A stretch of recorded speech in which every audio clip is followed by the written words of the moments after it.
video, we're diving into one of the most important aspects of your life, your shadow. Like the way I am presenting myself, it may look and sound a little scary to you. But don't worry, this video is to help you navigate uncharted waters into a territory that will change your life. At the end, I will also be giving you a free shadow work journal and workbook, so when this video is over, you can begin your shadow work journey, including many other free tools and resources that you can use. Throughout most of our lives, we believe in growing. We work on our mind, body, and spirit. Watch any new age guru, and it's all about positive mindset. We want to eat healthy, go to the gym, and work on our body, and that's all amazing as it is. But if you think about it, as much as we keep making positive changes on our mind, body, and spirit, do you realize life never improves dramatically? So what if I told you, looking at this diagram, that's just the tip of the iceberg? Like the iceberg, there's all the shadow stuff here that we don't know about. And what if I told you there's a way to master it? This is what we call shadow work, and I'm going to show you how it can not only benefit you, but it will change your life completely so you can start seeing the changes that you want to make.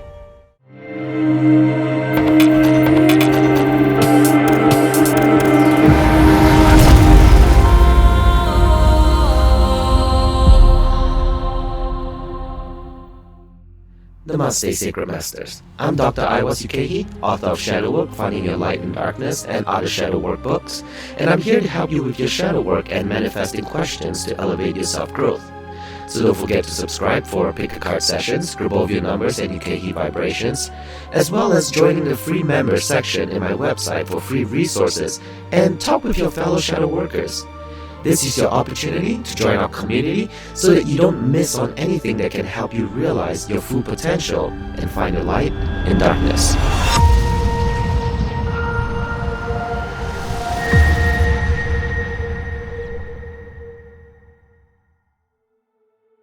Imagine, for instance, this pyramid represents your goals. Whether it is to make money, find a good relationship, or keep perfect health.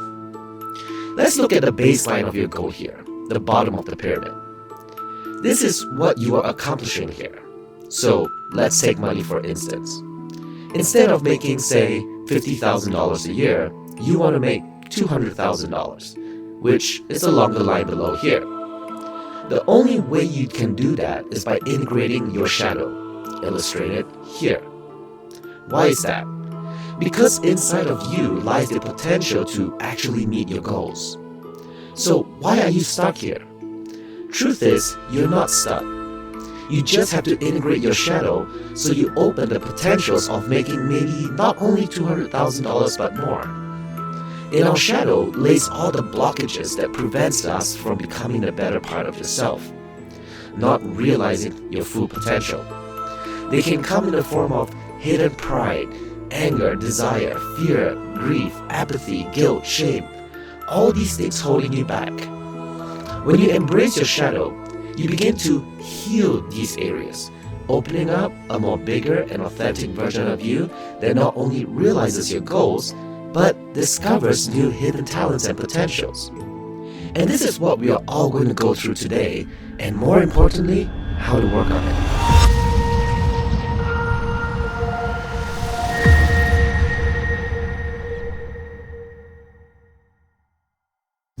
The term of our shadow came from Carl Jung, one of the greatest psychologists of the 20th century. He states that the shadows are parts of us we wish didn't exist, that we keep locked inside. More often than not, our shadow is associated with our negative emotions that we've been ignoring. Unhealed wounds from repressed childhood. It lives in our subconscious, which is very important to understand. Why? Because the conscious mind only makes up for 5% of our mind, while the subconscious is 95%. That also means that all our negative emotions and unhealed wounds are working 95% of the time, controlling our lives. And the longer we ignore it, the bigger it becomes. It becomes darker and more dense. Let's use an example if we came from a bad relationship, or even worse, a broken home. You will begin to develop abandonment issues. For those who have abandonment issues coming from childhood, this means those issues are darker and more dense than those who experience a bad relationship later in life.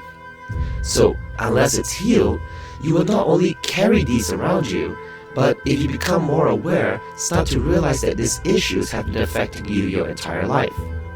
And if we take abandonment issues as just an example, when you're in a bad relationship, it also affects your health and your job as well. Small changes and healing that we do affect the rest of our lives significantly too. Think of it like a trash can. You can keep putting more trash in, but unless you take it out to the garbage truck, it's just going to get more and more full. And one day, it's just going to overflow out into your life, and then you wonder why everything just goes wrong. But not to worry, that's what shadow work is. We're going to be emptying the trash can and begin to expand our true potentials as successful and sacred masters of our lives.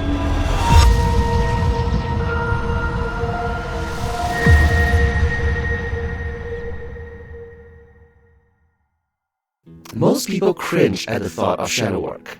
I mean, they represent parts of us that we have suppressed or don't want to accept. Why do we even want to look into our shadow selves? These are the parts we wish didn't exist and kept locked away inside of us. It is insane to even think about confronting it. The thing about shadow work is that whatever issues that you face is utilizing the power of transmutation and turning a negative issue into a positive one. There's something we can all learn and integrate into us once we accept our shadow self. Every shadow side has also a positive intent that we can learn from. Take anger, for example. We are all taught that anger is bad and must be suppressed. Control yourself is a very important thing our parents teach us. But through shadow work, we can learn that anger can teach us about promoting survival, energizing us, motivating us, solving problems, awareness of injustice, drives us towards our goals, injects optimism, sense of control, protects our values and beliefs, a bargaining tool, increasing cooperation, negotiating position, pushes us to reach a deeper self, leading to self-improvement and enhancing our emotional intelligence. Wow! Suddenly, one small emotion begins to open all these doors for us. Instead of suppressing it, which ends up coming back bigger and stronger anyways, dealing with anger in our shadow work can teach us so much more about ourselves and benefiting from it. We begin to attract new types of jobs because our current self do not fit into our old patterns anymore. The new you might attract a new type of relationship. Remember, when your potential grows, you also begin to squeeze out the old life and fit into a new life because the old one doesn't work anymore. This is a literal law of the universe at work here. I covered that in this video. I'm going to link above or in the description box below, and it is also one of the chapters in my book where I go over it in detail. But what I'm trying to say is that by doing shadow work, people's lives change. And not just changing a little, changing a lot. We're talking some people who tripled their income, found their soulmate, met their weight goals, etc., etc. Because by expanding themselves, the universe has to fill our lives with more. Nature abhors a void. So by opening the void and emptying it, we must be blessed with more stuff.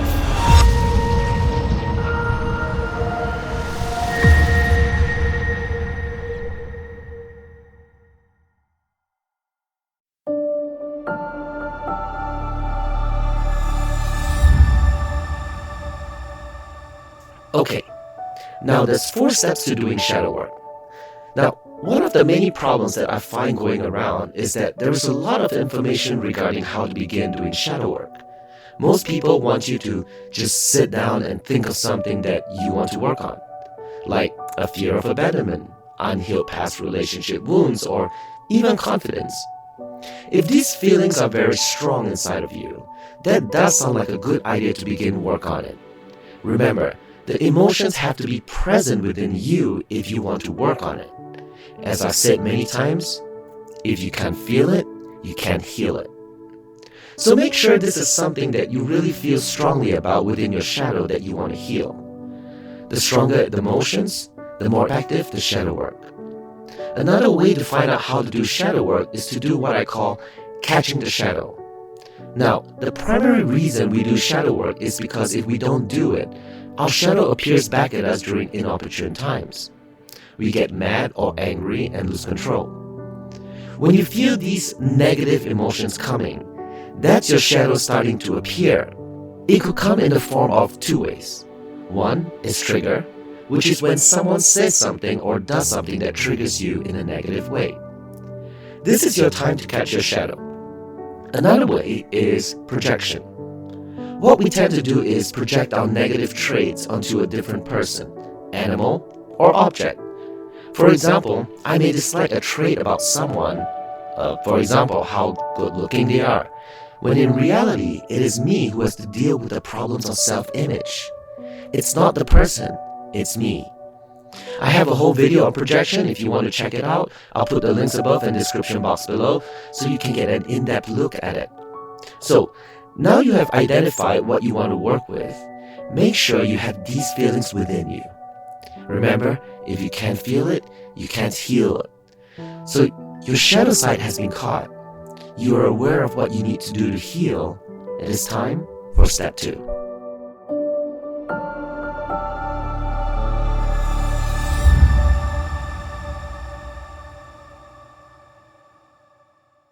We are going to be doing something really powerful here. I'm going to give you an example. Suppose you spend your whole life being ignored by your parents. Each time you wanted to talk and ask questions because you're a curious young child who wants to learn and they told you to be quiet and you are sent to your room. Sounds traumatic, right? This is some Harry Potter stuff going on here.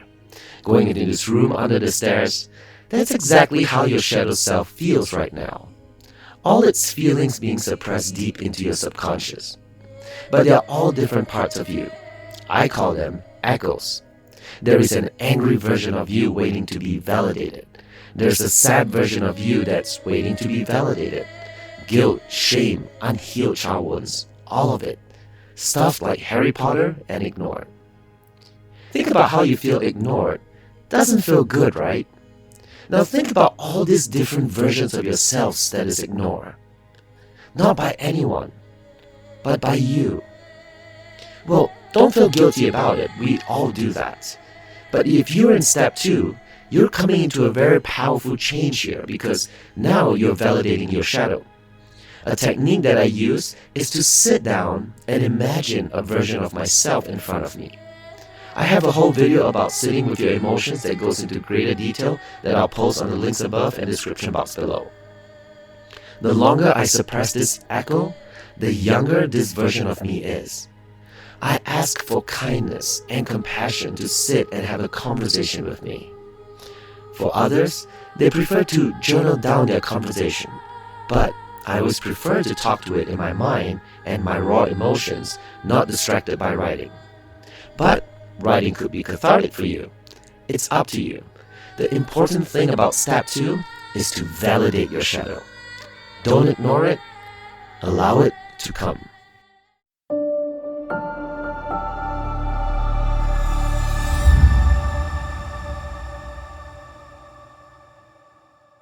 Once you've validated your shadow and brought it out with you, now is the time to begin a dialogue with it. And yes, it is as simple as it sounds. But this is where your shadow work begins. When you talk to your shadow, be sure to do it with kindness and compassion. For almost the vast majority of people, the shadow self is in the form of a shadow child or inner child. Why is that? Because if you're just starting shadow work, most of your unhealed wounds can be traced back as far as your childhood. Even for people who grew up in a great family household, they have some unhealed childhood wounds. Perhaps their parents did not approve of them doing something when they were young, a need as a kid that you did not meet. When this child is unhealed, it stays in your shadow as your shadow child. It's a young, unhealed version of you. Now is the time when you are sitting with your shadow child that you start to have a conversation with it. I know this sounds way out there right now. A lot of you may be wondering how sitting down and having a conversation with your subconscious really works, because it's not like they are audibly communicating back with you. At this point, I want you to know all the phases of shadow work because in all these stages, I have guided meditation videos for you. Don't worry, you don't have to purchase anything. I'm doing all this for free, just for you and to help you heal. You can read the comments on these videos to see how they have really helped people. I sincerely am creating this content just purely to help you. No money asked from you. No courses to sell you later or backselling it. So understand the process now and I will direct you to those links later. So what do you say to your shadow child? That's when step 4 comes in.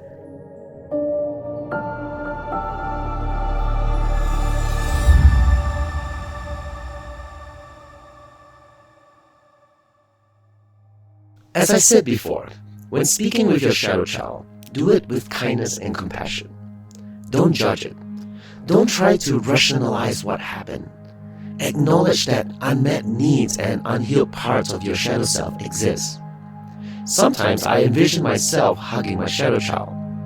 That's really powerful. If you try it, you really can get emotional. Because now you are honoring them with love and care. Unconditional love. There's no judgment, there's no blame. Everything is in the past now. You are looking forward to a new relationship with your shadow child.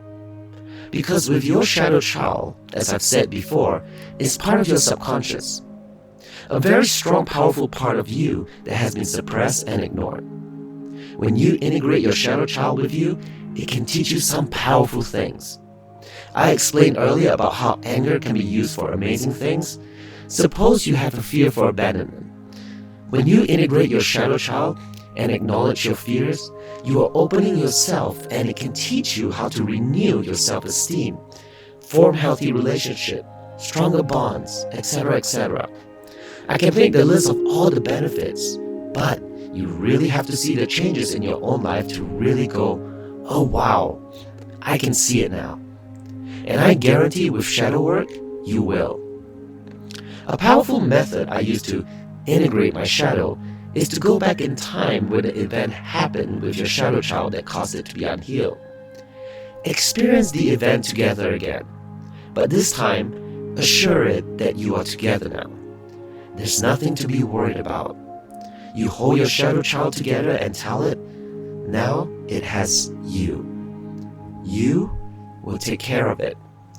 Instead of feeling like a victim replaying the past in your head, try to give yourself the validation and support that you never had.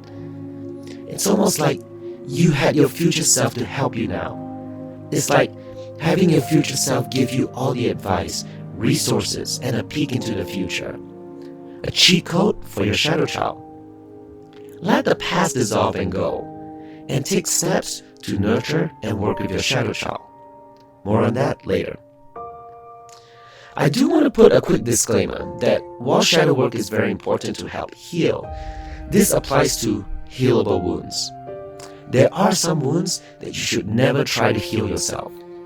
We are talking about trauma from physical abuse and serious stuff like that. Seek out a professional for that. There are many horrible things done to people, and if you're one of them, make sure you heal together with a professional. Now, does this all scare you? It is all easier said than done. This is high-level psychological and spiritual healing here. This is endgame kind of stuff. Shadow work is all about healing the repressed and suppressed parts of ourselves, which lives in the most powerful parts of the mind and heart. If you're trying to manifest the life you want, you won't get any more ahead of where you are right now without shadow work. But you have to put in the work. You have to put in the work to remove the blockages in the form of unhealed childhood wounds. And yes, it's a lot harder than what many people think. So, I'm going to make this as easy as I can for you. Here is my channel webpage. Save the link, probably the easiest YouTube link to remember. And just focus on one section of the homepage, the playlist section. If this is your first time and you want to jump into shadow work, start with the 7-day shadow work course for beginners. Do one video per day and it's fully guided and take your time through it. Again, completely free. You can also use videos from the shadow work meditation series for specific emotions. For example, let's say you're feeling stressed today. You don't have to do a whole 7-day shadow work course to heal from it. Try using the meditation first to heal slowly from it. If feeling stress is from a deeper root issue, such as an unhealed child wound of validation and high expectation from parents, then do the more advanced healing with the 7-day version. Through the rest of the channel, you have tones, frequencies, and Grabovia codes. These are subliminal sounds you can play both during your shadow work that lets you tap into high vibrations and frequencies. They are tools you can use outside your shadow work too. Just be sure to check the top video of each playlist, as the first video is usually an explanation on how to use these frequencies. There is also a section called Pick a Card, where it's sort of a game, randomly picking 3 cards where I will interpret what each card is and how it can prompt you to do shadow work. This is great because sometimes we need a reminder about unhealed wounds we do not know exist, and these card games can help nudge you into that direction. I release new ones every Thursday, so you can have fun doing it. Make sure you subscribe and turn on the notification bell so you can be notified when new card games come out. But before I leave, I'm going to give you the most important tool, which is a free shadow work journal and workbook. I'm also going to show you how to use it so that over the course of 100 days or more, this journal will guide you through your shadow work journey. You want to click on this link, as there is a whole video dedicated to it, and the links for where to get your free shadow work journal. I'll see you there. Namaste.